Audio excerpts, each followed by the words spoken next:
할머니 이거 봐요. 할머니셨나? 와, 정말 잘 그렸네. 예쁘다. 손녀가 건넨 스케치북을 보는 순간 제 심장이 멈췄습니다. 종이 위에는 우리 가족 넷이 그려져 있었어요. 긴 머리의 엄마, 짧은 머리의 아빠, 그리고 작은 아이 둘. 평범한 가족 그림이었죠. 하지만 아빠 그림 위에만 검은색 크레용으로 커다란 X자가 그려져 있었습니다. 지우야, 왜 아빠한테 X 표시했어? 엄마가 그랬어요. 아빠 곧 하늘나라 간대요. 그날 저는 깨달았습니다. 7년간 완벽한 며느리라 믿었던 그녀가 15억 원의 보험금을 노리고 제 아들을 천천히 죽이고 있다는 걸. 지금부터 제 기막힌 이야기를 들려드리겠습니다. 저는 올해 73인 박영자입니다.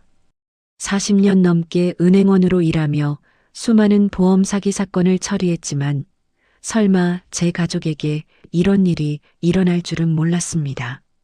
7년 전 수진이가 우리 집에 들어온 날이었습니다. 어머님, 앞으로 잘 부탁드립니다.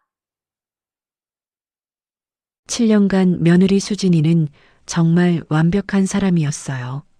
결혼식 날부터 저를 진심으로 대하는 게 느껴졌습니다.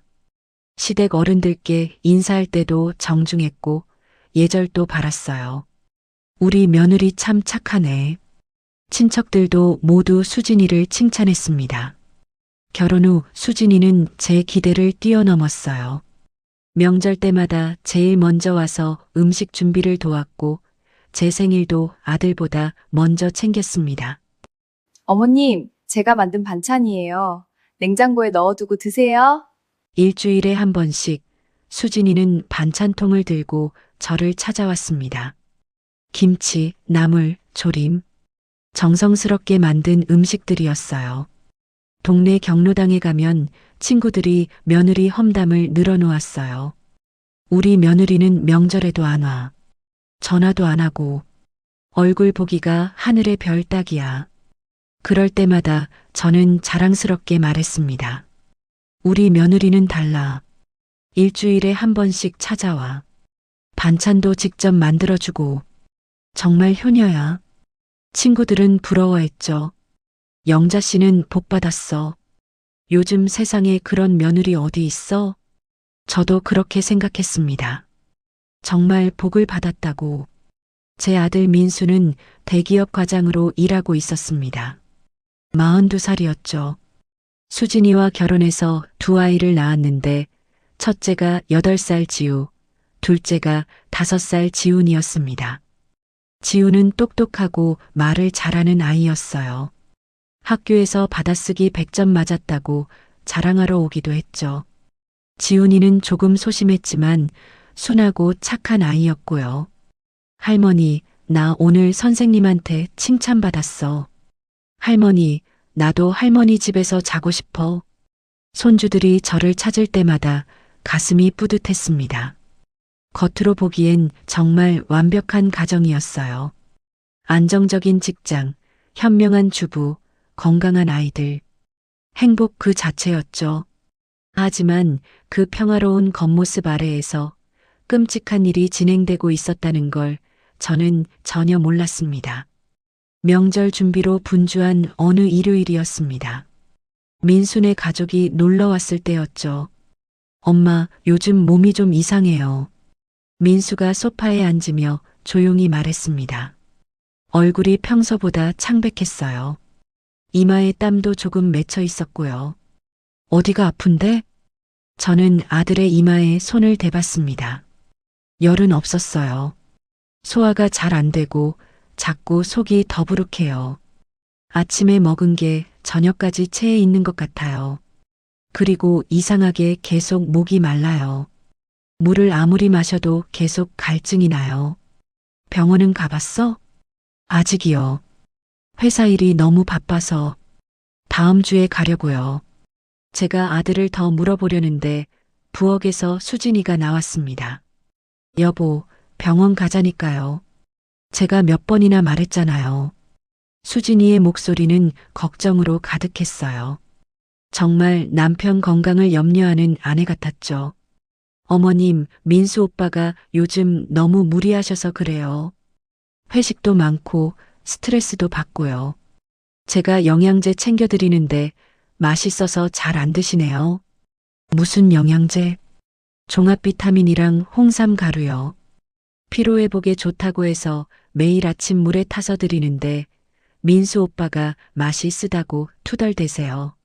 수진이는 언제나 그랬듯 다정한 미소를 지었습니다. 민수야, 며느리 말 들어. 건강이 제일 중요해. 영양제도 잘 챙겨 먹고. 네, 엄마. 하지만 뭔가 이상했어요. 40년 은행 생활 동안 저는 작은 신호들을 읽는 법을 배웠습니다. 숫자는 거짓말을 하지 않는다는 것. 패턴이 반복되면 우연이 아니라는 것. 민수의 증상이 마음에 걸렸습니다. 단순한 피로라기엔 뭔가 더 있는 것 같았어요. 2주 후였습니다. 수진이에게서 전화가 왔어요. 어머님, 죄송한데 지우랑 지훈이 좀 봐주실 수 있으세요? 민수 오빠가 또 몸이 안 좋아서 병원 좀 다녀오려고요. 또, 지난번에도 아프다고 했는데 아직도 그래? 네, 어머님. 걱정이에요. 계속 소화가 안 되고 토하신대요. 오늘 큰 병원에서 정밀 검사 받아보려고요. 그래, 알았어. 얼른 다녀와. 우리 손주들은 할머니가 볼게. 30분 후 수진이가 지우와 지훈이를 데리고 왔습니다. 할머니, 아이들이 제게 달려왔어요. 우리 예쁜 것들, 할머니 집 오니까 좋지? 할머니, 저 그림 그릴래요. 지우가 신나서 말했습니다. 그래, 우리 지우. 할머니가 스케치북 줄게. 저는 서랍에서 스케치북과 크레용 세트를 꺼내줬어요. 수진이는 급하게 가방을 챙기고 있었습니다. 큰 검정 가방이었는데 지퍼를 잠그다가 서류 봉투 하나가 바닥에 떨어졌어요. 아, 어머님 죄송해요. 수진이가 황급히 주워 담았지만 저는 그 봉투에 적힌 글씨를 똑똑히 봤습니다. 생명보험 보험금 청구 안내서. 순간 이상한 느낌이 들었어요. 왜 보험금 청구 서류를 들고 다니는 걸까? 민수가 아프긴 하지만 보험금을 청구할 정도로 심각한 건 아닐 텐데요. 은행에서 일할 때 저는 보험금 사기 사건을 수없이 처리했습니다. 가족을 보험에 가입시키고 사고를 위장하거나 심지어 살해하는 경우도 있었죠. 10년 전 특히 기억에 남는 사건이 있었어요. 한 아내가 남편에게 독극물을 먹여 죽인 사건이었습니다. 그때 경찰 조사에 협조했었거든요. 하지만 설마 우리 며느리가 그럴 리 없었어요. 7년 동안 그렇게 착하게 살았는데. 어머님, 그럼 저 다녀올게요. 지우야, 지훈아, 할머니 말씀 잘 들어야 해. 네, 엄마. 수진이가 급하게 나가고 저는 아이들과 남았습니다. 지우는 벌써 스케치북에 뭔가를 그리기 시작했어요. 혀를 살짝 내밀고 집중하는 모습이 귀여웠습니다. 지훈이는 거실에서 장난감 자동차를 가지고 놀았고요. 할머니, 다 그렸어요. 지우가 신나서 스케치북을 들고 왔습니다. 어디 보자. 우리 지우가 뭘 그렸나? 그림을 보는 순간 제 손이 얼어붙었습니다. 종이에는 4명의 사람이 그려져 있었어요. 긴 머리의 여자, 짧은 머리의 남자, 그리고 작은 아이 둘. 분명 가족 그림이었죠. 그런데 아빠 그림 위에 검은색 크레용으로 크게 X자가 그려져 있었어요. 마치 지워버린 것처럼요. 제 심장이 쿵하고 바닥으로 떨어지는 것 같았습니다. 지우야, 이게 뭐야? 왜 아빠한테 X 표시했어? 엄마가 그랬어요. 지우는 아무렇지도 않다는 듯 대답했습니다. 엄마가 뭐라고? 어젯밤에 엄마가 제 방에 왔어요. 그리고 말해줬어요. 아빠가 곧 하늘 날아간대요. 제 온몸에 소름이 돋았습니다. 그래서 그럼 엄마랑 저랑 지훈이랑 셋이서 산대요. 아빠 없어도 괜찮대요. 지우야, 엄마가 정말 그런 말 했어? 네. 근데 할머니, 아빠 하늘나라 가면 언제 다시 와요? 친구 아빠는 출장 갔다가 일주일 만에 왔는데 8살짜리 아이의 순진한 질문에 저는 할 말을 잃었습니다. 엄마가 또 뭐라고 했어? 돈도 많이 생긴대요. 그럼 제주도 가서 살 수 있대요. 저 제주도 가고 싶어요, 할머니. 돈이 많이 생긴다고? 보험금을 말하는 거였어요. 저는 떨리는 손으로 그 그림을 사진으로 찍었습니다. 여러 장 확실하게요. 지우야, 이 그림 할머니가 가져가도 돼? 네, 할머니. 저 더 그릴게요. 그리고 지우야, 아주 중요한 거야. 엄마가 아빠 하늘나라 간다고 한 거 다른 사람한테 말하면 절대 안 돼. 비밀이야. 알겠지? 네, 할머니. 비밀이에요. 지우는 손가락으로 입에 지퍼를 채우는 신용을 했습니다. 저는 그림을 조심스럽게 접어서 가방에 넣었어요. 그리고 지우에게 다시 물었습니다. 지우야, 아빠가 요즘 많이 아파? 네. 매일 토해요. 매일? 네. 엄마가 아빠한테 하얀 물 주면요. 그 다음에 아빠가 화장실에 가서 으으 소리 내요. 지우는 토하는 신용을 했습니다. 엄마가 아빠한테 무슨 물 줘? 몰라요. 컵에 하얀 가루 넣고 물이랑 섞어서 줘요. 엄마가 몸에 좋은 거래요. 그 물 마시면 아빠가 아파? 네. 그 다음에 아빠 얼굴이 하얘지고 화장실 가서 토해요. 밤에도 소리 나요. 그거 언제부터 그랬어? 여름방학 끝나고부터요. 오래됐어요. 여름방학이면 8월 말입니다. 벌써 한 달이 넘었다는 뜻이었어요. 한 달 넘게 매일 토한다고? 그 정도면 절대 단순한 소화불량이 아니었습니다. 아까 봤던 보험금 청구 서류, 아이가 그린 X자, 매일 토하는 민수, 그리고 곧 하늘나라 간다는 며느리의 말.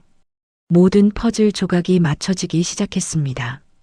설마, 정말 설마, 수진이가 민수를 죽이려 하고 있는 건 아닐까?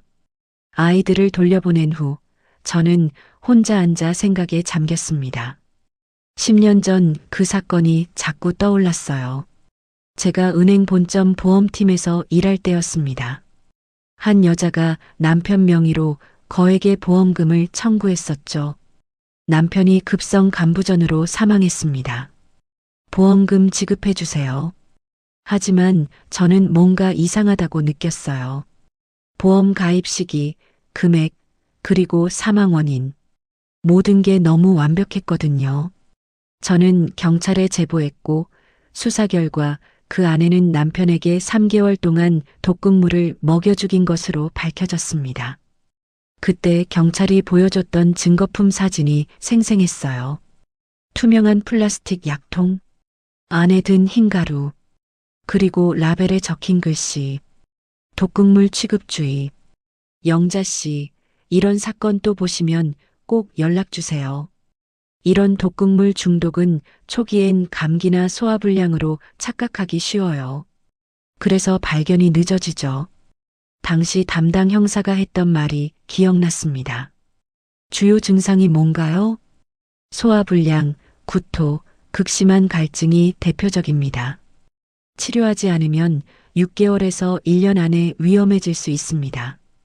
민수의 증상이 딱 그거였어요. 소화불량, 구토, 갈증, 그리고 수진이가 매일 아침 주는 영양제라는 하얀 가루. 저는 더 이상 우연이라고 생각할 수 없었습니다. 김장철이 다가왔습니다. 수진이가 도와달라고 해서 민수네 집에 갔어요. 어머님, 오늘 와주셔서 감사해요. 혼자 하려니까 힘들어서요. 뭘 당연한 거지. 우리 같이 하자. 오전 내내 배추를 절이고 양념을 만들었어요. 점심때가 되자 수진이가 말했습니다. 어머님, 잠깐 마트 다녀올게요. 마늘이 부족한 것 같아요. 30분이면 다녀올게요. 그래, 다녀와. 수진이가 나가고 저는 혼자 남았습니다. 부엌 정리를 하다가 문득 그 생각이 들었어요. 지금이 확인할 기회다. 저는 조심스럽게 주방 서랍을 열기 시작했습니다. 첫 번째 서랍 수저, 젓가락. 두 번째 서랍 행주, 고무장갑. 세 번째 서랍을 열었을 때였습니다. 그곳에서 그것을 발견했어요. 작은 투명 플라스틱 약통. 라벨이 반쯤 찢어져 있었지만 글씨는 충분히 읽을 수 있었습니다. 독극물 취급주의. 10년 전 경찰이 보여줬던 그 약통과 똑같았어요. 제 손이 부들부들 떨렸습니다. 정말이었구나. 수진이가 정말로 민수를 독살하고 있었던 거야. 저는 황급히 핸드폰을 꺼내 약통 사진을 찍었습니다. 여러 장 라벨이 명확히 보이도록요. 그리고 조심스럽게 약통을 열어 소량의 가루를 작은 비닐봉지에 담았습니다. 나중에 전문가 확인이 필요할 테니까요. 바로 그때였습니다. 어머님, 다녀왔어요. 현관문 열리는 소리. 벌써 30분도 안 지났는데? 저는 황급히 약통을 원래 자리에 넣고 서랍을 닫았습니다. 비닐봉지는 재빨리 앞치마 주머니에 숨겼어요. 아, 수진아. 빨리 왔네. 네, 마트가 가까워서요. 어머님, 물 한 잔 드릴까요? 아니야, 괜찮아. 수진이의 미소가 갑자기 낯설게 느껴졌습니다. 7년 동안 봐왔던 그 다정한 미소가 지금은 소름 끼치게 느껴졌어요. 저 미소 뒤에 이런 끔찍한 비밀이 숨어 있었다니. 집으로 돌아온 후 저는 밤새 잠을 이룰 수 없었습니다. 약통 사진을 계속 들여다봤어요. 분명히 독극물이라고 적혀 있었습니다. 다음 날 아침 저는 민수를 불렀습니다. 민수야, 엄마가 할 말이 있어서 점심시간에 회사 근처 카페로 나올 수 있어? 엄마, 무슨 일이세요? 목소리가 심각하신데. 직접 보여줄 게 있어. 꼭 와야 해. 네, 알겠어요. 점심시간 회사 근처 조용한 카페에서 민수를 만났습니다. 민수는 여전히 안색이 좋지 않았어요. 얼굴은 창백했고 눈 밑에 다크서클이 짙게 깔려 있었습니다. 12주 사이에 뺨이 많이 들어간 것 같았어요. 민수야, 너 많이 안 좋아 보인다. 피곤해서 그래요, 엄마. 그런데 무슨 일이세요? 저는 핸드폰을 꺼내 약통 사진을 보여줬습니다. 이거 봐. 어제 내 집 부엌에서 찾았어. 민수가 화면을 들여다봤습니다. 그의 얼굴이 굳었어요. 이게 뭐예요? 독극물이라고 적혀 있어. 그리고 네가 매일 먹는 그 영양제 가루가 바로 이거일 수도 있어. 민수는 잠시 말이 없었습니다. 하지만 곧 고개를 저었어요. 엄마, 그게 무슨 말씀이세요? 수진이가 저한테 독을 먹일 리가 없잖아요. 민수야, 지우가 그린 그림도 봐. 저는 스케치북 사진도 보여줬어요. 아빠에게 X자가 그려진 그 그림을. 지우가 뭐라고 했는지 알아? 엄마가 아빠 곧 하늘나라 간다고 했대. 그리고 돈이 많이 생긴다고 했대. 민수의 표정이 복잡해졌습니다. 엄마, 그건 아이가 잘못 이해한 거예요.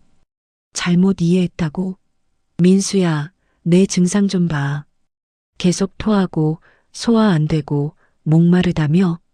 저는 10년 전 그 사건을 설명해 줬어요. 은행에서 처리했던 보험금 살인 사건, 독극물을 이용한 범죄, 그리고 그때 경찰에게 들었던 증상들. 엄마가 은행에서 40년 일하면서 그런 사건을 직접 봤어. 그때 범인도 똑같은 방법을 썼어. 영양제라고 속이고 독극물을 먹였지. 엄마, 민수가 갑자기 목소리를 높였습니다. 주변 사람들이 쳐다봤어요. 제발 수진이 의심하지 마세요. 7년이에요, 엄마. 7년 동안 수진이가 우리 가족한테 얼마나 잘했는데요. 민수야, 엄마도 항상 수진이 자랑하셨잖아요. 완벽한 며느리라고, 효녀라고. 갑자기 왜 이러세요? 증거가 있어서 그래. 약통도 있고, 아이 증언도 있고. 증거요? 민수가 비웃듯이 말했습니다. 부엌 서랍에 있던 약통 하나가 증거예요? 그건 수진이가 대학 다닐 때 실험용으로 쓰던 걸 수도 있잖아요. 이사하면서 실수로 넣어뒀을 수도 있고요. 민수야, 수진이가 무슨 과를 나왔는데? 생물학과요.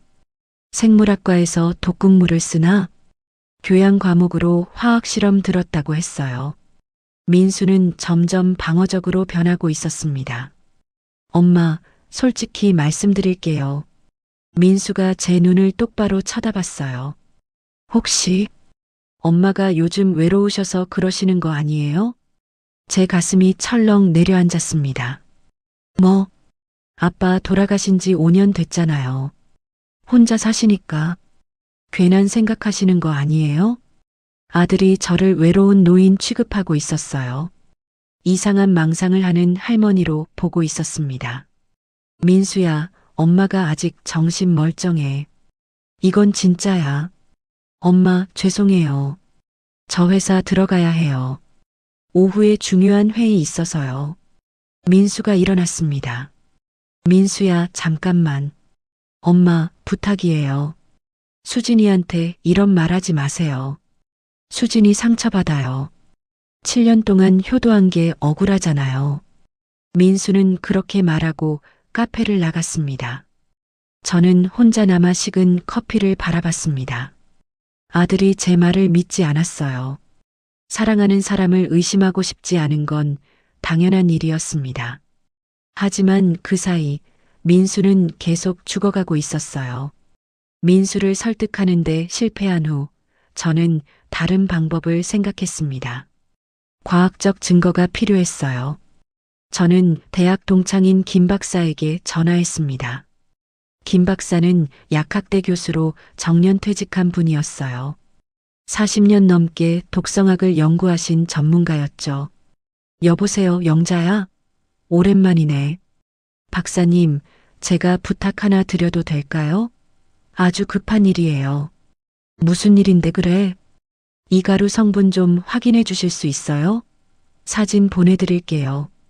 저는 약통 사진과 채취한 샘플을 김 박사 연구실로 보냈습니다. 3일 후 김 박사에게서 전화가 왔어요. 영자야, 이거 어디서 구한 거야? 목소리가 매우 심각했습니다. 왜요? 뭔가 문제 있어요? 이거 독성 화합물이야. 절대 사람이 섭취하면 안 되는 물질이야. 제 예상이 맞았습니다. 심장이 빠르게 뛰기 시작했어요. 박사님, 만약 이걸 사람이 소량씩 계속 먹으면 어떻게 돼요? 만성 중독이 와. 처음에는 소화불량, 복통, 구토 같은 증상이 나타나. 그냥 체한 것처럼 보이지. 하지만 계속 섭취하면. 김 박사가 잠시 말을 멈췄습니다. 계속 섭취하면요?肝과 신장이 서서히 손상돼. 6개월에서 1년 정도 지속적으로 투여하면 장기부전으로 위험해질 수 있어. 그리고 병원에서도 초기엔 원인을 모를 수 있어. 그럼 주요 증상이 어떻게 되나요? 초기엔 소화불량, 구토, 극심한 갈증. 그 다음엔 체중 감소, 피로감. 말기가 되면 급격히 악화돼서 그때는 이미 늦을 수 있어. 민수의 모든 증상이 딱 맞아떨어졌어요. 박사님, 이 분석 결과를 공식 서류로 받을 수 있을까요? 영자야, 혹시 범죄에 연루된 거 아니야? 김 박사의 목소리에 걱정이 묻어났습니다. 박사님, 제 아들이 위험해요. 며느리가 아들을 독살하고 있어요. 뭐라고? 자세한 건 나중에 설명드릴게요. 일단 공식 분석 보고서 부탁드려요. 경찰에 제출해야 할 것 같아요. 알았어. 내일까지 만들어줄게. 그런데 영자야, 이건 바로 경찰에 신고해야 해. 시간이 없어. 네, 알고 있어요. 고맙습니다, 박사님. 전화를 끊고 나서 저는 손을 부들부들 떨었습니다. 이제 과학적 증거도 확보했어요. 하지만 민수가 여전히 믿지 않는다면? 김 박사의 분석 결과를 받은 후 저는 다시 한번 민수를 설득하기로 했습니다. 이번에는 민수의 직장 동료이자 절친한 친구인 재호 씨도 함께 불렀어요.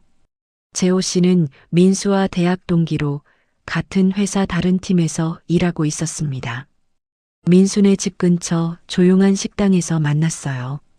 어머님, 무슨 일이신지 민수한테 대충 들었는데 정말 심각한 거예요? 재호 씨가 걱정스러운 표정으로 물었습니다. 재호야, 네가 좀 말해줘. 민수가 엄마 말은 안 들어.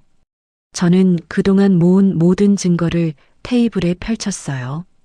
약통 사진, 김 박사의 공식 분석 보고서, 지우가 그린 가족 그림, 제가 직접 작성한 시간대별 증상 기록, 9월 초 민수 증상 시작, 소화불량, 구토, 갈증, 9월 말 손녀 증언, 아빠가 매일 토한다.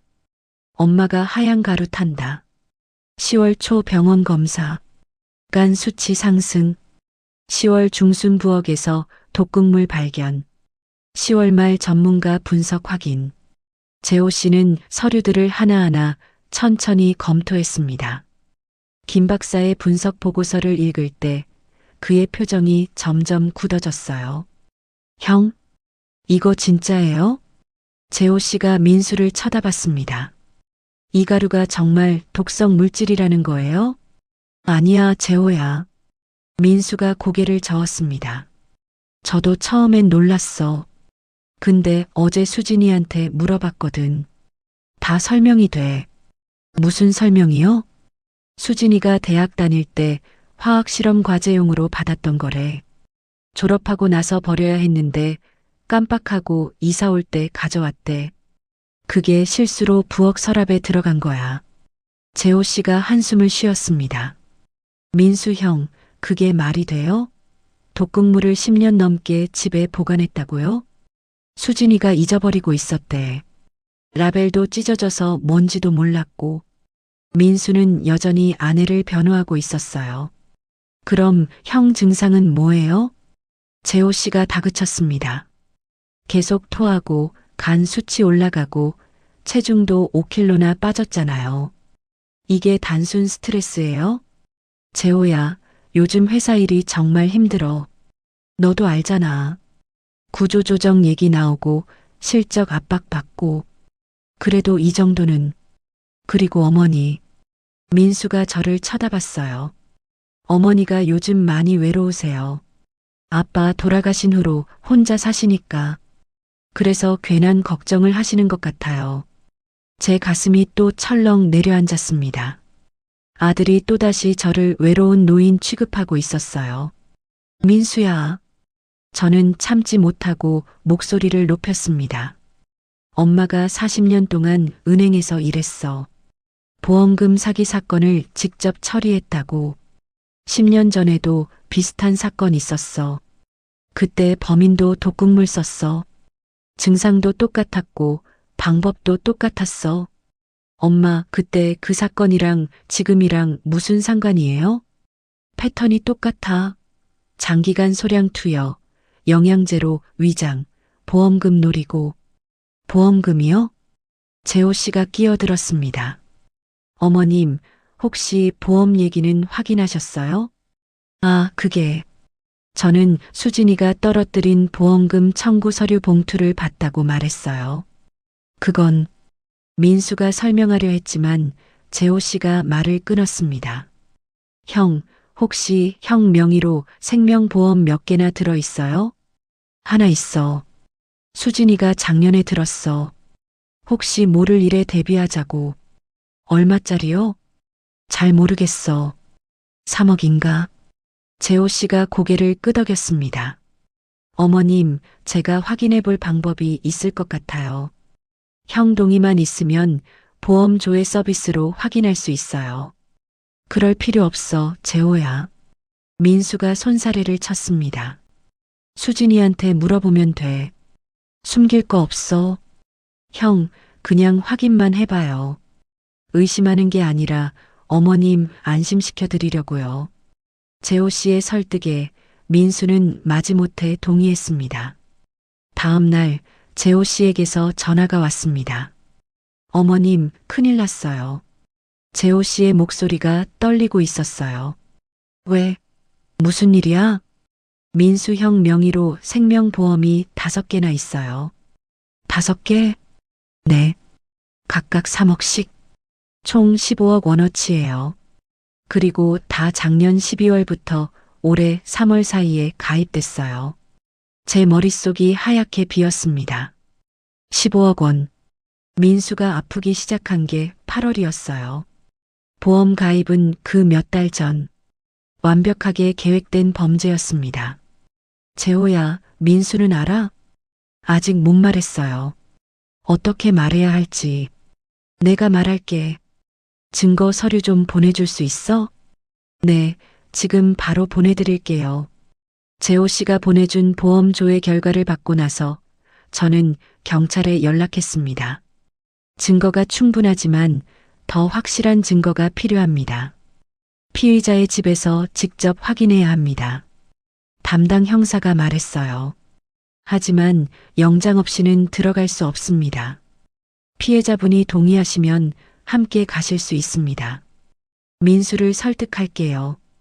저는 민수에게 재호 씨가 조회한 보험 내역을 모두 보여줬습니다. 15억 원의 생명보험, 민수 모르게 가입된 5개의 증권, 수익자는 모두 수진이.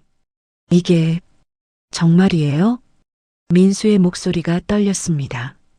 그래. 재호가 정식으로 조회한 거야. 수진이가 내 명의로 15억 원을 들어놨어. 네가 죽으면 수진이가 다 받는 거야. 민수는 한참을 말없이 서류를 들여다봤습니다. 민수야, 엄마 말 믿어줄래? 이제는? 엄마, 저 어떻게 해야 해요? 일단 집에 가서 확인해 보자. 엄마랑 같이. 경찰이 함께 갈 거야. 네, 알겠어요. 그날 저녁 저는 민수 그리고 형사 2분과 함께 민수네 집으로 갔습니다. 수진이는 아이들을 학원에 데려간 상태였어요. 피해자분이 직접 확인하시는 겁니다. 저희는 참관만 하겠습니다. 형사가 말했어요. 민수는 떨리는 손으로 수진의 방문을 열었습니다. 엄마, 제가 할게요. 민수가 옷장을 열고 서랍을 하나씩 확인했어요. 3번째 서랍에서 파일철을 발견했습니다. 인슈런스라고 라벨이 붙어 있었어요. 이게 뭐지? 민수가 파일철을 꺼냈습니다. 안에는 생명보험 증권들이 가지런히 정리되어 있었어요. 1장, 2장, 3장, 정확히 5장. 모두 민수 명의였습니다. 총 15억 원. 이거 가입한 적 없는데. 민수의 목소리가 떨렸어요. 서명은 어떻게 됐을까요? 형사가 증권을 확인했습니다. 위조 서명으로 보입니다. 필적 감정이 필요하겠습니다. 그리고 파일철 맨 뒤에서 작은 노트를 발견했습니다. 검정색 가죽 커버의 수첩. 민수가 펼쳐보는 순간 얼굴이 창백해졌습니다. 거기엔 손으로 꼼꼼히 적은 기록들이 있었습니다. 투여 기록이 빼곡히 적혀 있었어요. 이게 진짜예요? 민수가 주저앉았습니다. 수진이가 정말 저를 죽이려고. 형사가 수첩의 모든 페이지를 사진으로 찍었어요. 충분한 증거입니다. 즉시 피의자를 긴급 체포하겠습니다. 민수는 고개를 감싸쥐고 울기 시작했습니다. 7년 동안 사랑했던 아내가, 2 아이의 엄마가 자신을 죽이려 했다는 사실. 저는 아들의 어깨를 감싸 안았습니다. 괜찮아, 민수야. 이제 다 끝나갈 거야. 엄마가 널 지킬 거야. 엄마, 죄송해요. 엄마 말을 안 믿어서 제가 바보였어요. 괜찮아. 사랑하는 사람을 의심하고 싶지 않은 건 당연한 거야. 다음 날 아침 저는 민수, 재호 씨, 그리고 변호사와 함께 정식으로 경찰서를 방문했습니다. 살인미수로 정식 고소합니다. 민수가 떨리는 목소리로 말했어요. 담당 형사에게 모든 증거를 제출했습니다. 약통 사진과 김 박사의 공식 분석 보고서, 손녀 지우의 그림과 증언 기록, 보험 증권 사진 5장, 수진이의 수첩 투여 기록과 계획, 시간대별로 정리한 민수의 증상 기록, 재호 씨가 조회한 보험 가입 내역. 이 정도면 충분한 증거입니다. 형사가 고개를 끄덕였습니다. 피의자가 피해자에게 독극물을 투여한 정황이 명확하고 투여 기록까지 있습니다. 게다가 15억 원의 보험금을 노린 계획적 범행으로 보입니다. 형사님, 제 아들이 위험합니다. 수첩에 보면 12월 말이 목표라고 적혀 있어요. 알겠습니다. 즉시 수사에 착수하겠습니다. 내일 새벽에 피의자를 정격 체포하겠습니다. 그 전에 피해자분을 지금 당장 병원에 모시고 가세요. 응급 해독 치료가 필요합니다. 민수는 즉시 대학병원 응급실로 이송됐습니다. 다음 날 새벽 경찰이 수진이를 체포했습니다. 저와 민수는 경찰서에서 대기하고 있었어요. 민수는 어젯밤 병원에서 응급 처치를 받고 왔지만 체포 현장에는 가지 않았습니다. 1시간 후 수진이가 수갑을 찬 채로 경찰차에서 내렸습니다. 박수진 씨 살인미수 혐의로 긴급 체포합니다. 무슨 소리예요? 저는 아무것도 안 했어요. 수진이는 소리쳤습니다. 하지만 경찰이 증거들을 제시하자 수진이의 얼굴이 창백해졌어요. 이건 어떻게? 피의자 자택에서 피해자와 함께 발견한 증거품들입니다. 보험 증권, 투여 기록 수첩, 그리고 독극물. 저는 수진이가 말을 잇지 못했습니다. 취조실로 들어가는 수진이와 눈이 마주쳤습니다. 그녀의 눈빛이 차가웠어요. 7년 동안 봐왔던 그 따뜻한 눈빛은 온데간데 없었습니다. 이제야 진짜 얼굴이 드러난 거였죠. 시어머님이 하신 거예요? 수진이가 저를 쏘아봤습니다. 수진아, 왜 그랬어? 우리 민수가 내한테 뭘 잘못했어? 저는 물었습니다. 7년 동안 너한테 잘해줬잖아. 왜 우리 아들을 죽이려 한 거야? 수진이는 대답하지 않고 고개를 돌렸습니다. 그리고 취조실로 끌려갔어요. 취조 결과가 나왔습니다. 수진이는 반나절을 버티다가 결국 모든 걸 자백했어요. 형사가 저희에게 설명해 줬습니다. 피의자 박수진은 민수 씨와 결혼하기 1년 전부터 이미 계획을 세웠다고 진술했습니다.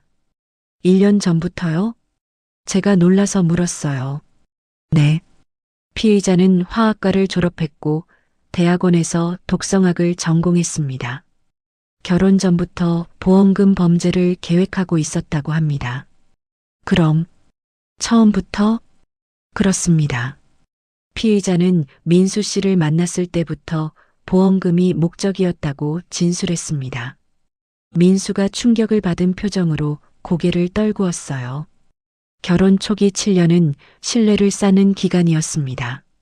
주변 사람들에게 완벽한 며느리, 완벽한 아내로 인식되도록 철저히 연기했다고 합니다. 7년 동안 연기를, 네. 그리고 작년 말부터 본격적으로 보험을 가입하기 시작했습니다. 민수 씨 몰래 5개 회사에 총 15억 원을 들었습니다. 동기는 뭡니까? 변호사가 물었습니다. 피의자는 경제적 자유라고 진술했습니다. 15억 원이면 혼자 아이들 키우면서도 평생 여유롭게 살 수 있다고 판단했다고 합니다. 형사가 한숨을 쉬었습니다. 그리고 한 가지 더. 피의자는 이게 첫 번째 시도가 아닙니다. 네. 대학원 시절 피의자는 당시 남자친구에게도 같은 시도를 했었습니다. 하지만 그때는 남자친구가 빨리 눈치채서 헤어졌다고 합니다. 경찰 신고는 하지 않았고요. 민수가 고개를 들었습니다. 그럼 수진이는 상습범이었다는 거예요? 그렇다고 볼 수 있습니다. 민수는 즉시 대학병원 중환자실에 입원했습니다. 정밀 검사 결과는 충격적이었어요. 환자분, 지금 상태가 상당히 심각합니다. 담당 의사가 심각한 표정으로 설명했습니다. 독성 물질로 인한 급성 간 손상이 진행 중이고 신장 기능도 30% 이상 저하되어 있습니다. 수치가 정상의 5배 이상입니다. 저는 숨이 막혔습니다. 하지만 다행히 조기 발견이어서 치료 가능합니다. 해독요법으로 체내의 독성 물질을 제거하고 간과 신장 기능 회복 치료를 병행하겠습니다. 얼마나 걸리나요? 최소 6개월입니다. 그리고 완전 회복까지는 1년 이상 걸릴 수 있습니다. 의사가 잠시 멈췄다가 다시 말했습니다. 한 가지 말씀드리자면 한 달만 늦었어도 회복 불가능한 상태가 됐을 겁니다. 어머님께서 정말 아들분을 살리신 겁니다. 민수는 6개월간 입원 치료를 받았습니다. 특수해독요법으로 체내의 독성 물질을 제거하는 과정이었어요. 매일 링거를 맞고 독소 배출을 위한 약물 치료를 받았습니다. 고통스러운 시간이었어요. 민수는 약 부작용으로 매일 구토했고 온몸이 아프다고 했습니다. 머리카락도 많이 빠졌고요. 엄마, 저 살 수 있을까요?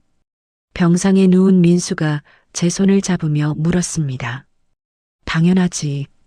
우리 민수는 꼭 나을 거야. 엄마, 정말 미안해요.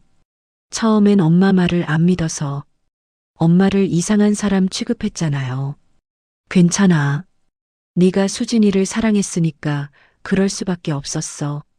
엄마가 아니었으면 전 죽었을 거예요. 정말 고마워요. 민수가 눈물을 흘렸습니다. 저도 눈물이 났어요. 하지만 이제 괜찮았습니다. 제 아들이 살아있으니까요. 3개월 후 민수의 간과 신장 수치가 조금씩 좋아지기 시작했습니다. 6개월 후 민수는 퇴원할 수 있었어요. 민수가 입원한 지 3개월 후 수진이의 재판이 시작됐습니다. 검사는 이 사건을 대한민국 보험금 살인 미수 사건 중 가장 치밀하고 잔인한 범죄라고 규정했어요. 피고인은 7년간 완벽한 며느리, 완벽한 아내를 연기하며 주변의 모든 신뢰를 쌓았습니다. 그리고 그 신뢰를 악용해 남편을 3개월 이상 서서히 독살했습니다. 검사가 증거들을 하나씩 제시했습니다. 투여 기록을 보시면 피고인은 8월 25일부터 10월 20일까지 총 57일간 매일 빠짐없이 피해자에게 독극물을 투여했습니다. 투여량을 점차 늘려갔습니다. 피고인은 투여 후 피해자의 반응을 세밀하게 관찰하고 기록했습니다. 구토, 체중 감소, 간 수치 상승 등 마치 실험 일지처럼 기록했습니다. 그리고 목표는 명확했습니다. 15억 원의 보험금을 타기 위해 남편을 살해하는 것. 수진이의 변호인은 일시적 정신 이상과 극심한 스트레스를 주장했습니다. 피고인은 결혼 후 경제적 어려움과 육아, 스트레스로 정신적으로 불안정한 상태였습니다. 하지만 검사가 반박했습니다. 피고인의 범행은 1년 이상 치밀하게 계획되고 실행됐습니다. 투여량을 점진적으로 늘리고 매일 기록을 남기고 보험금 수령 일정까지 계산했습니다. 이는 명백히 정상적인 판단 능력이 있었다는 증거입니다. 저도 증인석에 섰습니다. 피고인과는 어떤 관계입니까? 시어머니입니다. 피고인이 7년간 어떤 사람이었습니까? 제 목소리가 떨렸어요. 완벽한 며느리였습니다. 명절마다 제일 먼저 와서 도와줬고 제 생일도 챙겨줬습니다. 일주일에 한 번씩 반찬을 만들어 갖다 줬고 정말 효심 깊은 며느리였어요. 그랬던 며느리가 아들을 죽이려 했다는 걸 알았을 때 어떠셨습니까? 믿을 수 없었습니다. 저는 눈물을 참으며 말했습니다. 7년 동안 정말 착한 며느리라고 생각했거든요. 친구들한테도 자랑했어요. 그런데 그게 다 연기였다는 게 너무 무서웠습니다. 그래도 끝까지 포기하지 않으신 이유가 뭡니까? 제 아들이니까요. 그리고 40년 은행 생활에서 배운 게 있었어요. 패턴이 반복되면 우연이 아니라는 것. 작은 신호들을 놓치면 안 된다는 것. 재판 과정에서 수진이의 과거가 더 자세히 드러났습니다. 수진이는 어린 시절 아버지의 사업 실패로 가난하게 자랐다고 해요. 중학교 때부터 아르바이트를 했고 대학 등록금도 장학금과 대출로 마련했습니다. 전 평생 가난하게 살았어요. 수진이가 최후 진술에서 말했습니다. 친구들은 다 명품 가방 들고 해외여행 다니는데 전 편의점 알바하면서 라면으로 끼니 때웠어요. 대학원 다닐 때는 월세도 못 내서 고시원에서 살았어요. 민수를 만났을 때 처음으로 안정적인 삶이 보였어요. 대기업 다니고 집도 있고 시어머니는 은행원 출신이고 결혼하면 편하게 살 수 있을 거라고 생각했어요. 하지만 현실은 달랐어요. 아이 둘 키우면서 제 인생이 없어졌어요. 직장도 그만뒀고 하루 종일 애들 돌보고 빨래하고 밥 차리고 이게 제 인생인가 싶었어요. 그때 생각했어요. 15억이면 자유로워질 수 있겠다고. 아이들 키우면서도 제 인생을 살 수 있겠다고. 처음엔 죄책감도 있었어요. 하지만 점점 익숙해지더라고요. 매일 가루를 타주면서 민수가 토하는 걸 보면서 어느 순간부터는 아무 감정도 없었어요. 방청석이 술렁였습니다. 단지 일정대로 진행되고 있다는 생각만 들었어요. 12월 말이면 끝난다. 그럼 15억이 생긴다. 그것만 생각했어요. 판사가 물었습니다.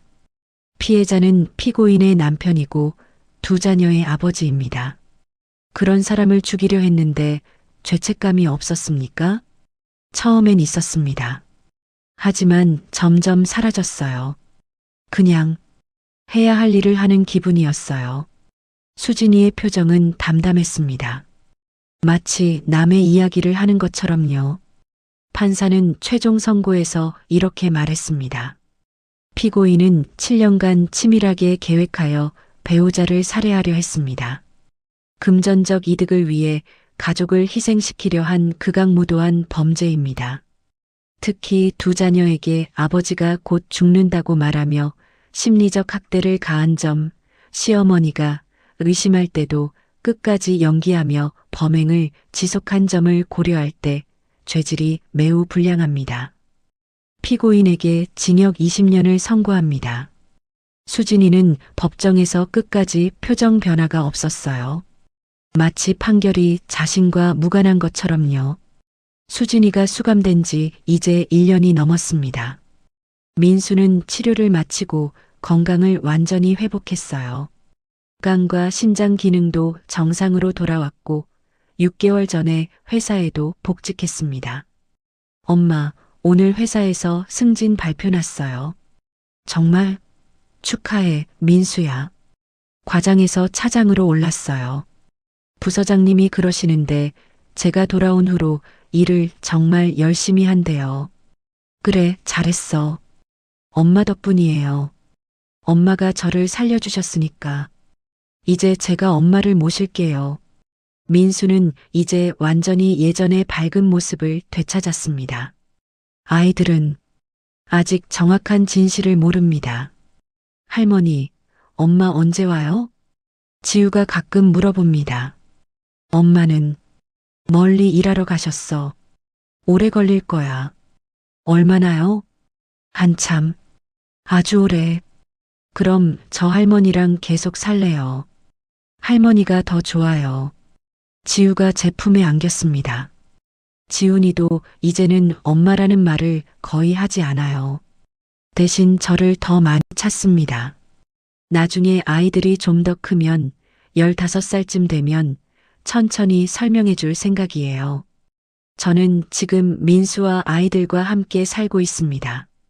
민수네 집을 팔고 더 넓은 집으로 이사했어요. 너무 많은 일이 있었던 그 집에서 계속 살 수는 없었거든요. 할머니, 오늘 학교에서 칭찬받았어. 선생님이 제 그림이 제일 예쁘대요. 할머니, 나 태권도 노란띠 땄어. 관장님이 엄청 잘한다고 했어. 손주들이 저를 찾을 때마다 가슴이 뿌듯합니다. 이 아이들과 민수를 지켜낸 게 얼마나 다행인지 모릅니다. 토요일 오후 우리 셋은 자주 공원에 갑니다. 할머니, 저 그네 탈래요. 나는 시소. 아이들이 뛰어노는 모습을 보며 저는 벤치에 앉아 생각합니다. 만약 제가 그날 지우의 그림을 무심코 넘겼다면? 만약 40년 은행 경력이 없었다면? 만약 10년 전 그 사건을 몰랐다면? 만약 제가 수진이의 연기에 계속 속았다면? 아마 민수는 지금 이 세상에 없었을 겁니다. 그리고 수진이는 15억 원을 받아 새로운 삶을 살고 있었겠죠. 생각만 해도 끔찍합니다. 여러분, 지금까지 73 박영자 할머니의 이야기를 들어주셔서 감사합니다. 손녀의 그림 한 장에서 시작된 의심이 결국 아들의 생명을 구했습니다. 만약 박영자 할머니가 그날 그 작은 신호를 지나쳤다면, 만약 주변의 불신 때문에 포기했다면, 지금 이 이야기는 존재하지 않았을 겁니다. 우리 주변에도 이런 작은 신호들이 있을 수 있습니다. 가족의 갑작스러운 건강 악화, 설명할 수 없는 보험 가입, 이상한 행동 변화. 이 모든 것들이 단순한 우연일 수도 있지만 때로는 생명을 위협하는 위험 신호일 수도 있습니다.